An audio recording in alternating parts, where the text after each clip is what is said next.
In every generation, there are people set apart, not because they are better, stronger, or more talented, but because they were chosen, not by accident, not by luck, but by divine purpose. You are not here just to survive. You are here to fulfill something greater than yourself. The pain you've endured, the trials you've faced, the loneliness you've carried, none of it has been in vain. It was all preparation, all shaping, all refining. The fire you walked through wasn't meant to destroy you. It was meant to reveal the steel within you. God does not call the qualified, He qualifies the called. He saw something in you no one else could see, and now the time has come. The world is about to witness what God already knew. You are about to rise, not for your glory, but for His. People may have questioned your journey. Some may have laughed, doubted, or even betrayed you. But the same mouths that mocked you will marvel at you. The same eyes that overlooked you will be forced to watch what God does through you. Chosen ones, you don't need to chase validation when you walk in revelation. You've been set apart, and when God sets you apart, He also sets the stage for your arrival. So don't fear the silence. Don't be discouraged by the delays. Divine timing is never rushed. Your season is not late. It's perfectly aligned. God is about to prove why you were chosen. So stand tall, stay faithful, and be ready. You are not here by accident. You are not the result of coincidence, chance, or random alignment of events. Long before your birth, long before anyone spoke your name, God had already written a script for your life. He knew every strength you would carry and every weakness you would battle. He saw every high you would rise to and every valley you would walk through. And still, He chose you. Being chosen means you have been set apart for something specific. It means there's an assignment on your life that no one else can fulfill. You're not a copy. You're not a substitute. You're not a backup plan. You are an original, intentionally designed for a purpose that is not only greater than you. It requires you. The reason the enemy has fought you so hard is because of what you carry. There's something inside of you that threatens darkness, something that shakes systems, something that heaven invested in you, and that hell fears. You may have questioned your worth. You may have felt invisible or overlooked. But let this truth settle into your spirit. Being unseen by people does not mean you are forgotten by God. Sometimes He hides His most valuable vessels until the right moment.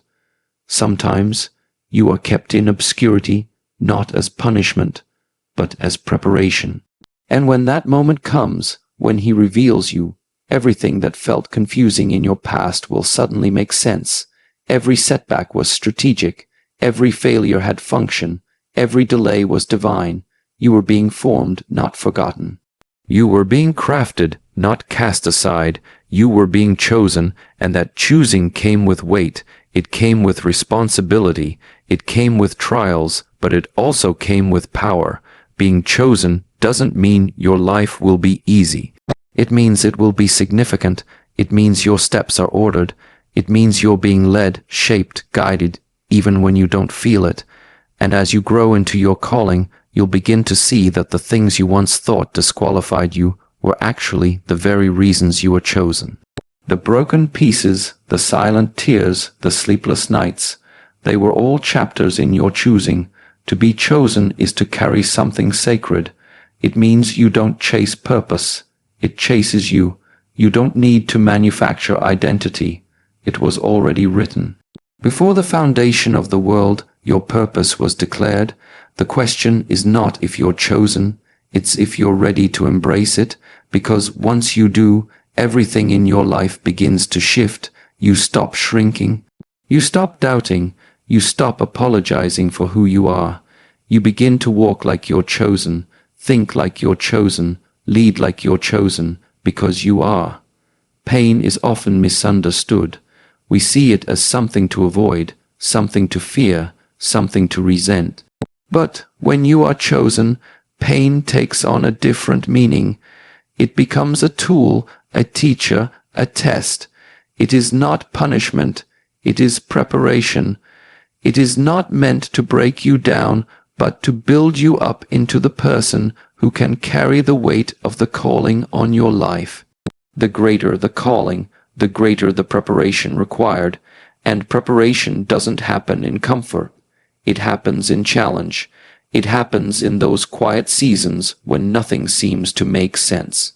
It happens when doors close, when people walk away, when your strength feels small and your heart feels heavy.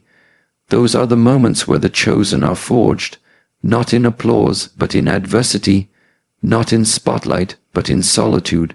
It is in the furnace of hardship that your endurance is shaped, your character is developed, and your soul is refined. God does not waste pain. Every tear, every disappointment, every betrayal was not meaningless. In the hands of the world, pain breaks, but in the hands of God, pain builds. It sharpens your discernment. It deepens your compassion. It humbles your spirit. Pain trains your eyes to see beyond the surface. It prepares you to lead with empathy, to speak with authority, and to walk with grace. What you survived is the very thing that qualifies you to help others survive. Your wounds carry wisdom. Your scars tell stories of strength. When God chooses someone, He doesn't just bless their life. He trains them for it, and training comes with testing.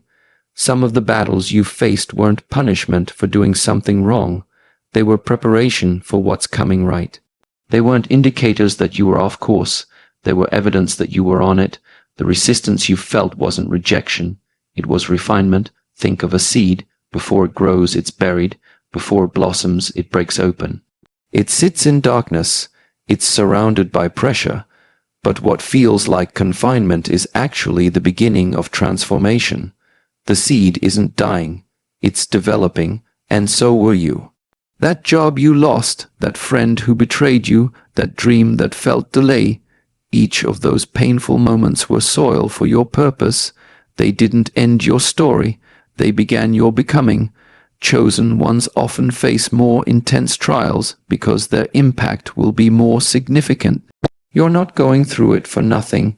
You're going through it so others don't have to. Your life is being shaped into a testimony that can set others free. That's what preparation does. It makes you strong enough to carry what's coming. It prepares your hands to hold the blessing and your heart to not be crushed by it. Pain opens your eyes. It teaches you who you are and what you're made of. It stretches your faith and silences your pride. And even when you didn't understand it, even when you cried yourself to sleep, something inside you kept standing. That resilience, that refusal to quit is not ordinary.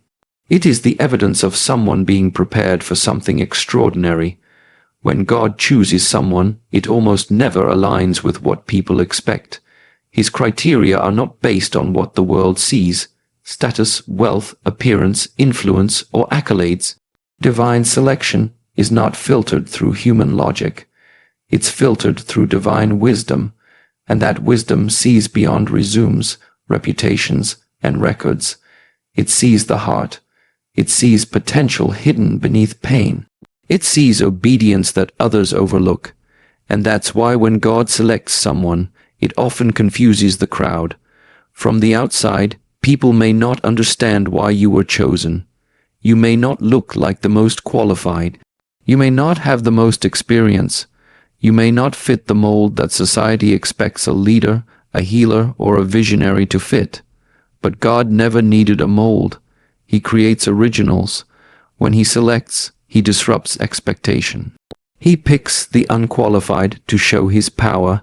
He picks the underdog to demonstrate His sovereignty, because the goal is not to elevate a person, but to glorify Himself through the person He chooses. Look through history, and you'll see the pattern. Moses stuttered. David was the youngest and forgotten by his own father. Gideon called himself the weakest of the weak. Rahab had a past. Mary was a teenage girl from a small village. The disciples were fishermen, tax collectors, and outcasts. None of them fit the world's version of ready, but all of them were divinely chosen, because divine selection is not about perfection. It's about positioning. When God selects you, He doesn't wait for people to agree. He doesn't consult opinions. He doesn't need permission. He saw you before anyone else saw you. He heard your quiet yes when no one was watching. He witnessed your private sacrifices, your silent tears, and your faithful obedience behind closed doors. That's what qualified you, not your image, not your connections, but your heart posture. Divine selection also means you'll be misunderstood. People will wonder why you were promoted, why doors open for you, why you carry such favor. They'll try to attach worldly reasons to a spiritual truth. Some may even try to discredit or minimize your calling because they cannot comprehend it. But that's the cost of being chosen. You won't always be understood, but you will always be backed by heaven. And when God chooses you, He doesn't just choose the version of you that's healed and whole. He chooses the version of you that's still growing, still struggling, still questioning. He chooses you in your process. That's what makes His selection so beautiful. It's not based on where you are, but on where He's taking you. And His choosing includes a commitment to finish what He started in you. There will be moments when you feel inadequate. Moments where you'll ask, why me? Or am I really the one for this? And those questions are natural. But remember, the one who chose you also equipped you. He's not asking for perfection. He's asking for surrender. He's not looking for the most talented. He's looking for the most willing. Because when a willing heart meets a divine call, miracles happen. So no matter who overlooks you, underestimates you, or tries to redefine you, hold on to this truth. You were chosen by a God who doesn't make mistakes. His selection of you is your validation. His hand on you is your confirmation. And when heaven has marked you, it doesn't matter who hasn't. In the journey of the chosen, there is one truth that must be deeply understood. Just because it hasn't happened yet doesn't mean it won't. Delay is one of the most misunderstood parts of destiny. Many people misinterpret the silence of God as His absence. They confuse waiting with rejection, but delay is not denial. It is divine timing. It is heaven working behind the scenes, aligning moments, preparing opportunities, and maturing you for the very thing you've been praying for. You see, divine timing is never rushed. It doesn't follow the pressure of the crowd or the urgency of emotion. It moves with precision, purpose, and wisdom. God is not in a hurry because He sees what we cannot. He knows what's waiting ahead, and He understands what must be completed in you before you step into what He has for you. To rush into a blessing before you're ready is to risk ruining what was meant to elevate you. So He waits, not because He's cruel, but because He's careful with what He's entrusted to you. The season of waiting isn't punishment, it's preparation. You may feel like nothing is happening, but in reality, everything is happening just beneath the surface. The soil of waiting is where roots grow deep. It's where character is developed, where faith is stretched, where patience is forged. It's in these seasons that you learn to trust God, not just for what He can do, but for who He is.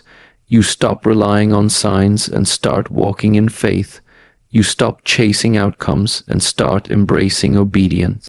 That is divine training, and it only happens in the delay. Look at how God operates throughout history. Abraham waited decades for the child he was promised. Joseph spent years in slavery and prison before he reached the palace. Moses wandered in the wilderness before entering leadership. Even Jesus spent 30 years in preparation for a 3-year ministry that would change the world. God always prepares thoroughly. What may look like a detour in your eyes is often a direct route in His. He's not just preparing the place for you. He's preparing you for the place. Sometimes the delay isn't because you're not ready. It's because others involved in your destiny aren't. God may be softening hearts, opening doors, removing threats, or realigning systems to make sure that when you step in, everything is ready for impact. Divine timing means the pieces fall into place when they are meant to, not when we demand them to. It means the delay is not just for your protection, but for your preservation. The problem is, we live in a world of urgency. Everything is instant. Messages, deliveries, decisions. So, when we don't see progress, we feel panic. We start to question ourselves. We begin to compare our journey with others. We look at who's ahead and assume we've been forgotten. But comparison is a lie, and delay is not abandonment. Every timeline is customized. You're not behind. You're on God's schedule, and when it's time, nothing will stop what He has ordained. No man can close a door that God has opened, and no delay can erase what He has already declared. The season of waiting is where trust becomes real. It's where you choose to believe, not because of evidence, but because of faith. It's where you learn to worship without the answer, to walk without the map, to sow even when you haven't yet reaped. And it's in that kind of faithfulness that you become unshakable. So the question isn't, why is it taking so long? The question is, what is this delay preparing me for? Because if the vision came from God, it will come to pass. Not early, not late, but in divine time. One of the most misunderstood realities of being chosen is the deep, often painful experience of isolation. It's not something many talk about, but it is one of the clearest signs that you are being set apart for something greater. When God marks your life with purpose, He will often separate you before He elevates you, not to punish you, but to prepare you, because isolation is not rejection. It is refinement. It is not loneliness for the sake of suffering. It is sacred space for divine alignment. Chosen ones don't always fit in, and that's not an accident. It's intentional. There are places you used to belong where you no longer feel comfortable. Conversations that once entertained you now seem empty. Relationships that used to thrive begin to fade. Opportunities that once excited you now feel misaligned. This disconnection is not a sign that you're losing your way. It's a sign that God is redirecting your focus. He is detaching you from what is familiar so He can connect you with what is eternal. In the quiet places where no one is clapping, where no one is watching, where no one is calling your name, that is where the chosen are developed. That is where you learn to hear God's voice more clearly. That is where your dependency shifts from people to presence. In the silence, you become sensitive to the Spirit. In the solitude, you begin to see beyond what is seen. Your discernment sharpens. Your prayer life deepens. Your priorities begin to align with heaven's. And while the world may interpret your season of isolation as failure, heaven knows its formation. Jesus Himself withdrew to lonely places to pray. Moses was exiled to the desert before leading a nation. David was hidden in the fields before he was crowned. Joseph sat in prison before he stood in power. The pattern is clear. The wilderness precedes the throne. The hiding comes before the unveiling. You are not being overlooked. You are being protected. God hides what is holy until the appointed time, but make no mistake, this process isn't easy. There are days when the silence feels deafening. Nights when you wonder if anyone sees your value. Moments when it feels like everyone is moving forward while you're stuck standing still. But that's exactly where transformation takes place. That's where superficial layers begin to fall off. That's where authenticity is born. When you've been isolated, you're no longer impressed by noise. You're drawn to substance. You no longer crave attention. You seek assignment, and perhaps the most powerful truth about isolation is this: it teaches you who you are without the crowd. When the applause is gone, when the affirmations are silent, when you're not being validated by others, you discover whether your identity was built on approval or purpose. Chosen ones are called to stand even when no one is watching. They are called to grow even when no one is cheering. because what God is doing in you during isolation is more important than what He's about to do through you in the public eye. This season of separation is not random. It's strategic. God is stripping away what cannot go with you into your next chapter. He's quieting the noise so you can hear His instructions with clarity. He's pruning distractions so your focus can become laser sharp. He's reminding you that your value was never in being surrounded, it was in being sealed by Him. There is a difference between being alone and being set apart, and when you're chosen, you must be willing to embrace the solitude that comes with the sacred. There comes a moment in the life of every chosen one when what was hidden becomes revealed, when the private battles turn into public breakthroughs, and when the quiet preparation gives way to a rise so undeniable that it can only be explained by one thing: God's hand. Your rise is not simply for recognition, it is for revelation. It is not for the applause of people, but for the glory of God. The elevation that is coming is not just about you. It is about what God wants to show the world through you.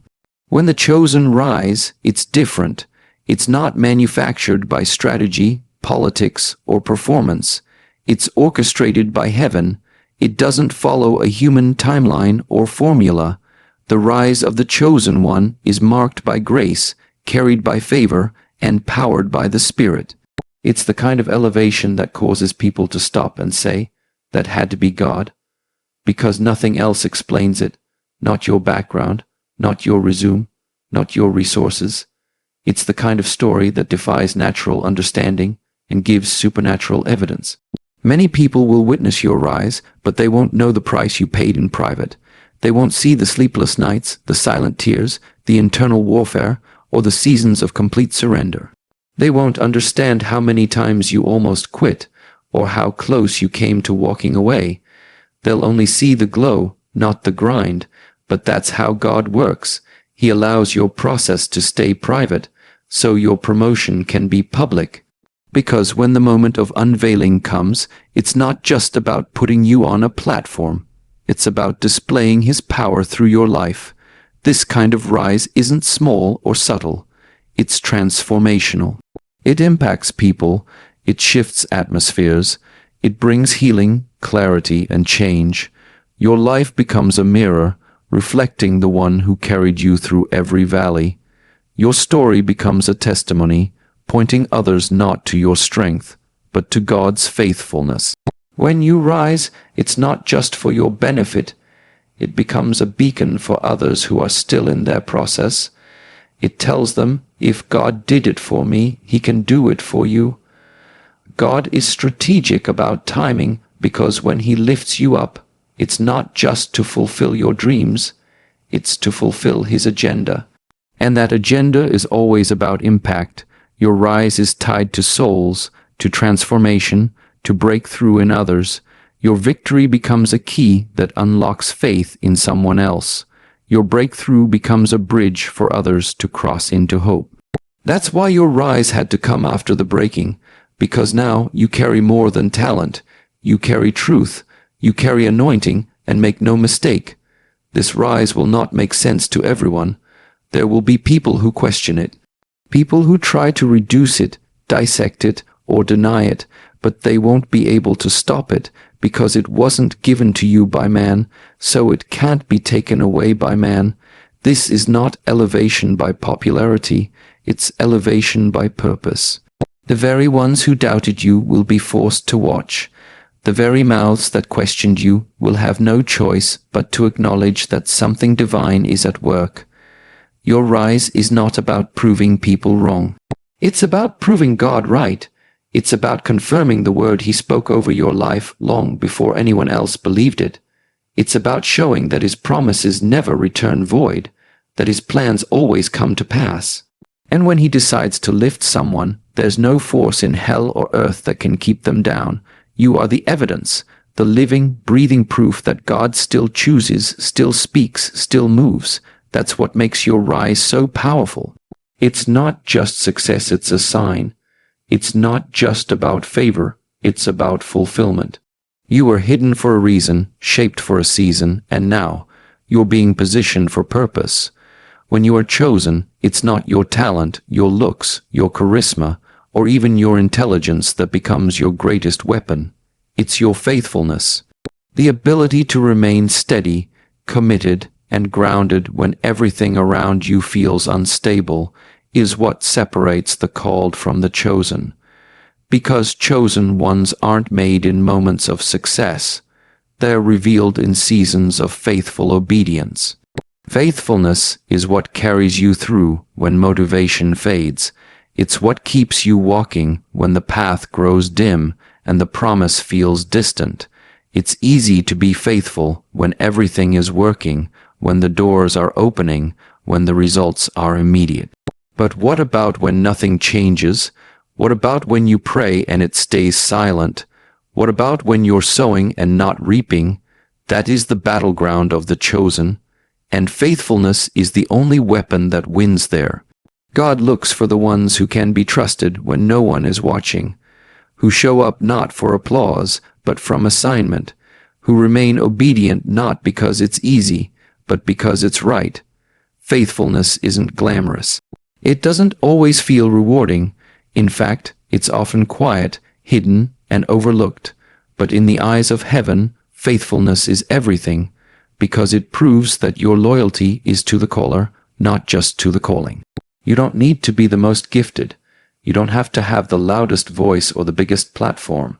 But if you can be faithful in the small, faithful in obscurity, faithful in difficulty, faithful in stewardship, then God can trust you with more. Faithfulness in secret unlocks favor in public.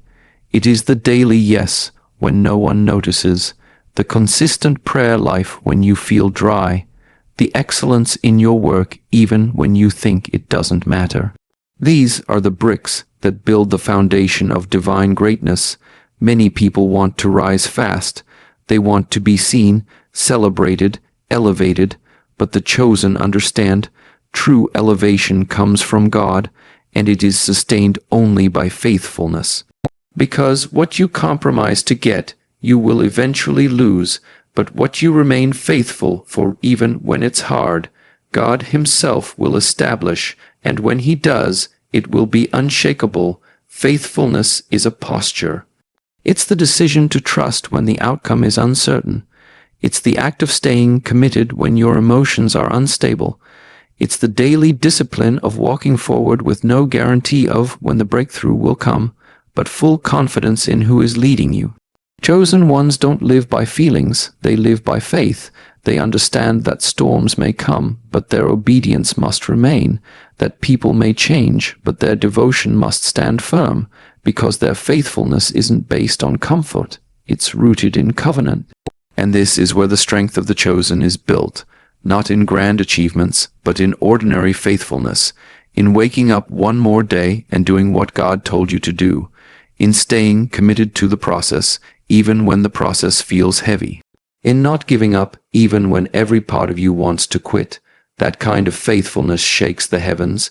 It gets God's attention because it tells Him, you can trust me, you can build through me, you can use me.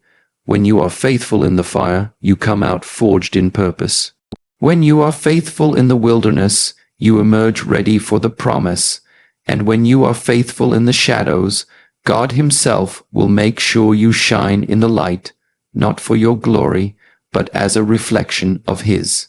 So if you've ever questioned why the road has been so hard, why the silence has been so long, why the separation has felt so deep, remember this: you were never forgotten, you were chosen, and chosen ones are not built in ease, they are built in the fire.